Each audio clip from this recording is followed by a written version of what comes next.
Ang pakikipaglaban sa isang digmaan ay hindi lang tungkol sa dami ng tao at bakal sa harapan. Sa likod ng eksena, naroon ang utak. Ang mga sentrong kumukontrol sa propaganda at nagpapatakbo sa buong militar. Ganiyan kahalaga ang Dubna Space Communication Center sa Rusya. Matatagpuan sa rehiyon ng Moscow. Ang sentrong ito ay pangunahing sentro para sa lahat mula sa mga command at control center sa harapan hanggang sa mga mensaheng puno ng propaganda na ipinapakalat ng Kremlin sa mga mata at tainga ng mga tao sa loob ng Russia at sinakop na Ukraine. Mahalaga ang Dubna sa makinarya ng digmaan ng Russia. Kakapilayan lang ito ng Ukraine. Nagkakagulo sina Putin at mga kasamahan habang nasusunog ang satellite hub at umakyat ang usok. Kumpirmado ang pag-atake ng Ukraine noong Hunyo 22 nang kinumpirma ng General Staff ng Ukraine na nagsagawa sila ng pag-atake sa Dubna Space Communication Center noong Hunyo 21 at nagpatuloy ito hanggang madaling araw ng Hunyo 22. Muling napasok ng Ukraine ang depensa ng himpapawid ng Moscow para wasakin ng isang mahalagang target na hindi inasahan ng Kremlin. Nag-post ang General Staff sa Telegram ng larawan ng makapal na usok mula sa Dubna Center at kinumpirma ang operasyon ng puwersa ng Ukraine. Tinamaan ng sentro ng komunikasyong pangkalawakan sa Dubna sa reyon ng Moscow. Namataan ng makapal na usok sa pasilidad. Inaalam pa ang pagkalugi ng kalaban ayon sa General Staff. May bagong impormasyon mula sa mga open source reporter sa lugar. Nag-post ang OSINT Intuit X account ng dagdag na larawan ng pag-atake at isang maikling video ng usok. Sa likuran, tila naririnig natin ang tunog ng mga air defense na sinusubukang pigilan ang mga sandatang ipinadala ng Ukraine. Malinaw na nabigo sila dahil hindi sana nasunog ang mahalagang satellite station kung nagtagumpay sila.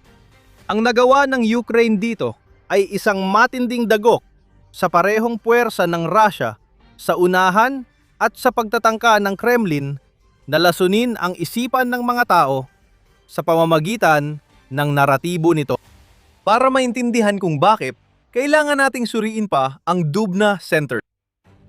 Ang pasilidad ay may interesting na kasaysayan at dati ay ginamit sa inosenteng layunin. Ayon sa United 24 Media, ang Dubna ay isa sa pinakamalaking satellite teleport ng Russia, mga hub sa lupa na ginagamit para ikonekta ang mga satellite sa mga network ng komunikasyong panlupa. Sa madaling salita, kailangan talaga ang mga hub na ito para matiyak na gumagana ang mga satellite TV. At iyan talaga ang orihinal na dahilan kung bakit itinayo ang Dubna. Itinatag ng Ministeryo ng Komunikasyon ng Soviet ang Dubna noong 1980 bago ang Moscow Summer Olympics para i-broadcast ng live ang mga laro sa TV stations sa Europa at Amerika. May malungkot na kabalintunaan dito. Pinag-iisa ng Olympics ang iba't ibang bansa para magtagisan sa palakaibigang paligsahan na walang politika o galit. Iyan ang diwa ng palaro, kahit di laging nangyayari sa aktwal. Ang Dubna sana ay naging kasangkapan ng Rusya para sa pagkakaisa at mas malawak na komunikasyon. Pero gaya ng maraming bagay sa Rusya, lalo na nang umangat si Vladimir Putin, ginawang kasangkapan ito para sa layuning militar. Nagsimula ang pagbaluktot pagkatapos ng Olympics. Pero hindi naman ito otomatikong masama nun. Habang papasok na ang Unyong Soviet sa huling dekada ng pag-iral nito, ginamit ng Kremlin ang Dubna para mag-host ng mga secure na channel ng komunikasyon sa ilang kanluraning bansa. Posibleng ginamit ang satellite hub na ito sa negosasyon at pagtulong kay post-Soviet Russia sa pagbuo ng ugnayan sa ibang kapangyarihan. Habang tumatagal, lumaki pa ang hub. Dati, 2 malalaking antena lang ang Dubna, pero ngayon ay mahigit 20 antena na may iba't ibang laki na ang ginagamit para sa pangsubaybay, telemetry at command ng malaking bahagi ng 300 satellite network ng Russia. Dahil sa laki nito, hindi maiiwasang gamitin ito ng militar ng Russia. Nakikikita natin ito ngayon. Kahit pinapatakbo ng Russian Satellite Communications Company na mukhang sibilyang kumpanya, ginagamit pa rin ng militar ng Russia ang Dubna. Nakaugnay ito sa mga network ng estratehikong intelihensya at pambansang depensa ng Rusya. Sa sinakop na Ukraine, sentro tulad ng Dubna ang nagpapagana sa maraming command and control center ng Russia. Mahalaga ang satellite hub na ito sa paggamit ng Russia ng mga drone at electronic warfare systems. Ginagawa nito lahat ito habang tinutupad ang layunin na tiyaking makapag-broadcast ang mga istasyon ng telebisyon sa pinakamaraming tao. Ngayon, may halong propaganda ng Kremlin ang mga broadcast na yon. Ipinapadala ito sa mga tao sa Russia at sinakop na Ukraine. Ginawang lehitimong target militar ng Ukraine ang Dubna dahil ito'y pasilidad na may dalawang gamit para sa Russia. Umakyat na ang usok mula sa Russian satellite station. Ang kabuuang pinsala ay patuloy pang sinusuri, gaya ng binanggit ng General Staff ng Ukraine. Hindi pa natin alam kung ilan ang nasawi o nasugatan dahil sa pag-ataking ito, kung meron man. Hindi rin tiyak kung ano ang tinamaan ng Ukraine sa satellite center. Maaring isa o dalawang antena lang o mismong power base ng istasyon. Mas marami pang susunod mula sa Ukraine sa paglipas ng panahon. Kapansin-pansin ang pagiging bukas ng Russia sa bagong pag-atake na ito. Iniulat ng Reuters na ang ahensyang balita ng Russia na TASS ay nagbigay ng nakakagulat na dami ng impormasyon para sa isang state-run na serbisyo na karaniwang sinusubukang itago ang balita tungkol sa mga pag-atake ng Ukraine hanggat maaari. Iniulat ng TASS na ang Dubna ay napailalim sa isang malawakang pag-atake ng drone ng sandatahang lakas ng Ukraine. Sinabi rin ito na hindi naapektuhan ng TV services, ngunit mahirap matiyak kung totoo ito dahil sa pinagmulan ng balita. Ayon sa TASS, walang empleyadong nasaktan sa sentro sa pag-atake ng Ukraine. Kaya kumikilos ang Russia na parang normal lang ang lahat sa Dubna. Pero ibang kwento ang kuha ng mga larawan at video ng usok. Tinamaan na ang Dubna, kaya posible ulit itong tamaan. Kung sinusubaybayan mo ang aming mga ulat tungkol sa mga pag-atake ng Ukraine, malalaman mong may particular na pattern na nangyayari. Madalang lang umatake ang Ukraine sa isang target. Kapag lumilipad ang mga drone ng Ukraine, tumutungo ang mga ito sa mga target sa iba't ibang bahagi ng Russia at mga sinakop na teritoryo. At yan mismo ang nangyari noong ika-21 hanggang ika-22 ng Hunyo. Ayon sa New Sky, inatake ng puwersa ng Ukraine ang ilang sentro ng logistika at drone habang papunta ang mga drink sa Dubna. Sa Zaporizhia, inatake ng drone ng Ukraine ang tulay malapit sa Vasilivka bilang bahagi ng kampanya nilang ihiwalay ang Crimea. Itinigil na ang trapiko sa tulay na yon. Sinabayan ang pag-atake na yon ng isang strike laban sa Port Kavkaz na nasa riyon ng Krasnodar ng Russia. Tinaman ng Ukraine ang dalawang ferry na ginagamit sa pagdadala ng supply at kagamitang militar. Crimea pa rin ang pangunahing target. Isinasagawa ang mga pag-atake sa mga lugar sa Kerch Strait na ginagamit ng Russia para lampasan ang Kerch Bridge at magpasok at maglabas ng supply sa Crimea. Tinarget din ng Ukraine ang drone control point, training range para sa operators, at ilang command at observation point sa sinakop na teritoryo at Belgorod ng Russia. Ginagamit ang mga ito para i-coordinate ang pag-atake ng Russia sa Sumy at Kharkiv regions ng Ukraine, ayon sa News Sky. Kaya naging abala ang Ukraine noong ika-21 ng Hunyo. Pero kahit nakahanga-hanga ang lahat ng iba pang mga pag-atake, lalo na ang mga nagpapatuloy ng kampanya ng pag-iisa laban sa Crimea, ang Dubna pa rin ang umagaw ng lahat ng balita. Ngayon, mag-operate tayo na parang napinsala na ng Ukraine ang Dubna para mapatigil ito, kahit pansamantala lang. Dito tayo dadalhin sa tanong, ano ang ibig sabihin nito sa digmaan sa Ukraine? Bago natin sagutin ang tanong na yan, mabilis ang paalala lang na pinapanood mo ang The Military Show. Kung nagugustuhan mo ang mga palabas mula sa channel na ito, siguraduhing mag-subscribe ka. Nagpo-post kami ng mga ganitong video araw-araw. Ito ang kahulugan ng pagtama sa Dubna para sa Ukraine at Russia. Umpisahan natin sa mensaheng galing Ukraine. Ang satellite center ng Dubna ay nasa Moscow Oblast at hindi dapat galawin. Napapaligiran ng mga air defense tulad ng lahat ng bagay sa Moscow at daan-daang kilometro ang layo mula sa mga frontline. Ang Dubna ay dapat na uri ng target na hindi kailanman kahit sa 1,000,000 taon matatamaan ng drone. Akala ni Putin, ganun nang simulan niya ang malawakang pananakop noong Pebrero 2022. Noon, tama si Putin dahil wala pang kakayahan ang Ukraine para sa ganitong pag-atake. Ngayon, 2026 na. May kagamitan na ang Ukraine at napatunayan nitong kaya nitong tamaan ng paulit-ulit ang Moscow na hindi napipigilan ng depensa ng himpapawid ng Russia. Nagdulot ng malaking kaguluhan ang pag-atake sa Dubna, lampas pa sa usok mula sa satellite hub ng Russia. Iniulat ng The New Voice of Ukraine na sinabi ni Sergei Sobyanin na pinabagsak ng depensa ng himpapawid ng Russia halos 80 drone sa panahon ng pag-atake at naging dahilan ito ng kanselasyon o pagkaantala ng 367 flight sa mga paliparan sa Moscow. Pinahihirapan si Sobyanin dahil napipilitan siyang tumutok sa usapin ng mga drone ng Ukraine at nawawalan siya ng oras mag-enjoy bilang kaalyado ni Putin nitong mga linggo. Ang pag-atake sa Dubna ay isa lang sa mga drone strike ng Ukraine sa Moscow Oblast. Wala pang isang linggo bago yon, noong gabi ng ika-17 hanggang ika-18 ng Hunyo, inatake ng mga drone ng Ukraine ang pangunahing oil refinery ng Moscow, Kapotnya, na tinawag ng Russia na pinakamalaking pag-atake sa rehiyon sa loob ng 2 taon. Matagumpay ang pag-atake, nasunog ang Kapotnya, at nagreklamo ang mga taga-Moscow sa itim na ulan ng langis.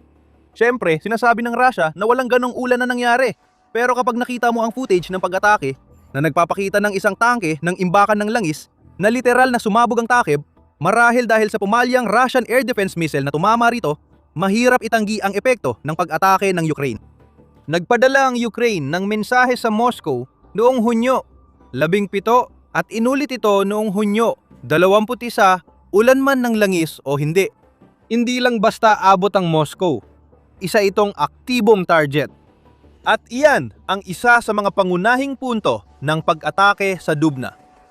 Kahit ano pa ang pinsalang nagawa sa mga pasilidad ng Russia, ginagamit ng Ukraine ang mga pag-ataking ito para ipaalam sa mga taga-Moscow na hindi kayang protektahan ni Putin ang kanilang teritoryo.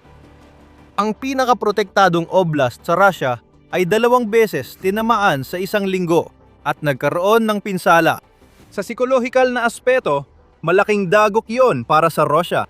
Hindi kayang pagtakpan ng propaganda ang katotohanan kapag kitang-kita ng mga taga-Moscow ang usok mula sa refinery at satellite hub. Ipinapakita ng usok na yon sa kanila na ang lahat ng sinasabi ng Ukraine tungkol sa pagkakaroon ng mga sandata na kayang tumama sa mga target hanggang 3,000 kilometro ang layo ay hindi basta yabang lang. Totoo ito at patuloy itong pinapatunayan ng Ukraine. Sa propaganda, tatalakayin natin ang maaring ibig sabihin ng pag-atake sa Dubna mamaya. May mga implikasyong militar na dapat isaalang-alang sa pag-ataking ito. Command post, drone center, at electronic warfare systems. Umahasa ang lahat na gumagana ang Dubna ng buo.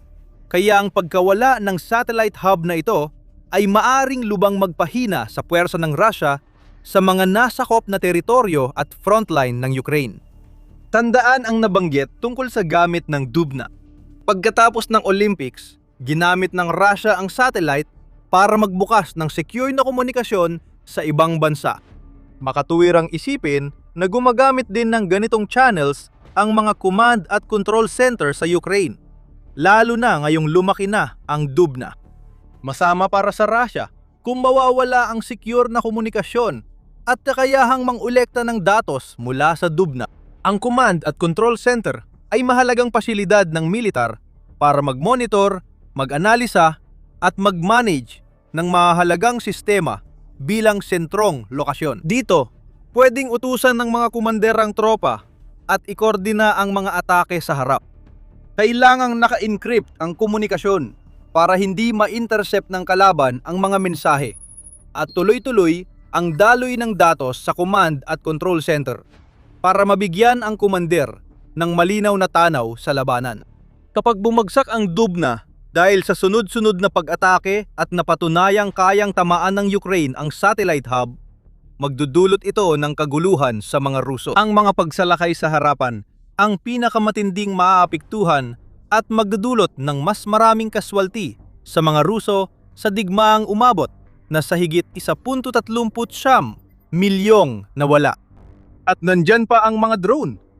Ang pagkawala ng komunikasyon na nakabase sa satellite sa pagitan ng Moscow at mga command node sa loob ng Ukraine ay nangangahulugan din na hindi matutukoy ng mga komander kung paano bibigyan ng tamang utos ang kanilang mga unit ng drone dahil hindi sila nakakatanggap ng mga tagubilin.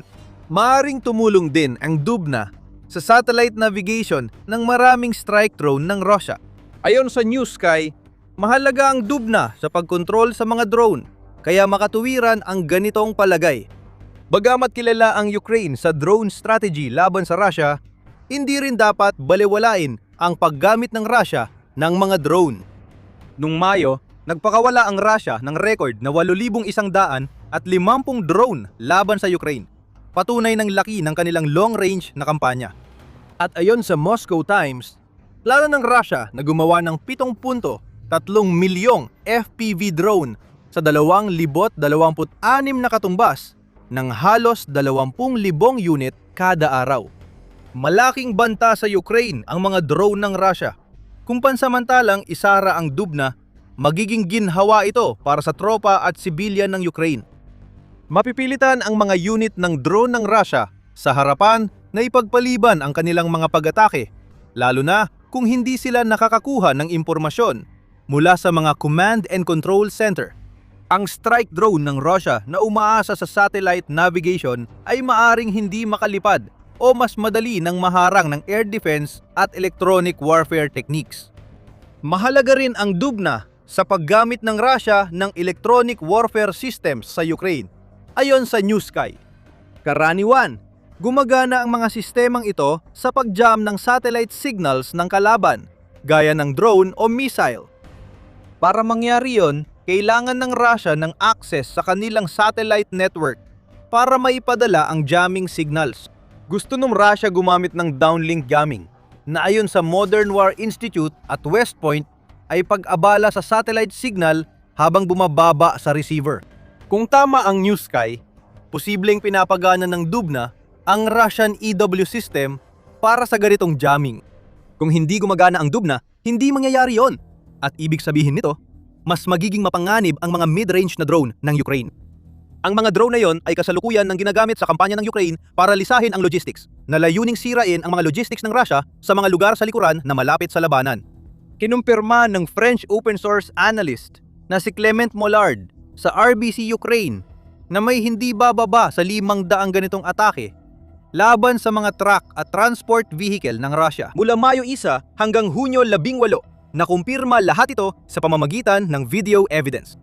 Ang pagkawala ng EW systems ng Russia ay magdudulot ng mas maraming pag-atake na tumutulong sa layunin ng Ukraine na ihiwalay ang Crimea at guluhin ang supply sa frontline. Ipinapakita ng lahat ng ito na ang Dubna ay isang malinaw na target militar para sa Ukraine. Ngayon, mag-focus tayo sa mas tusong bagay. Maaaring natatandaan ninyo na nabanggit namin na ang Dubna ay isang mahalagang sentro ng satellite para sa state-controlled na TV ng Russia. Sa madaling salita, nagpapakalat ito ng Kremlin propaganda sa Russia, kahit di direkta. Ayon kay Putin, ang state-controlled na telebisyon ay para kontrolin ang kwento. May ebidensya na tayo niyan sa Russia, kahit bago pa si Putin naging presidente. Halimbawa, ang tangkang kudeta sa Russia noong 1990, 3 ay nagresulta sa marahas na labanan para kontrolin ang Channel 1 station sa Ostankino, sentro ng telebisyon sa Moscow. Alam ng mga dating nagkudeta ang alam ni Putin na yon. Ang pagkontrol sa himpapawid ay nangangahulugan ng pagkontrol sa isipan ng mga tao. Ayon sa ulat ng Marlborough College, nanonood ang karaniwang Ruso ng 4 na oras ng TV kada araw. Kaya ginagamit ni Putin ang Russian State TV para gawing normal ang digmaan sa bansa. Hindi na nakakagulat ito. Alam nating disinformasyon ang isa sa pinakamahalagang sandata ng Kremlin. Mas nakakabahala para sa Ukraine ang propaganda ng Russia na ipinalalabas sa mga sinakop na teritoryo. Matagal na yang nangyayari mula pa simula ng digmaan. Noong Disyembre 2022 natuklasan ng BBC Monitoring na pinilit ng Russia ang mga channel na iulat ang kanilang bersyon ng balita o gumawa ng sariling channel sa Zaporizhia at Kherson. Ginamit din ng Russia ang TRK Krim, isang regional state media company na itinatag ng Russia sa sinakop na Crimea para gumawa ng mga programa na sa tingin nila ay angkop para sa mga tao sa iba pang sinakop na teritoryo.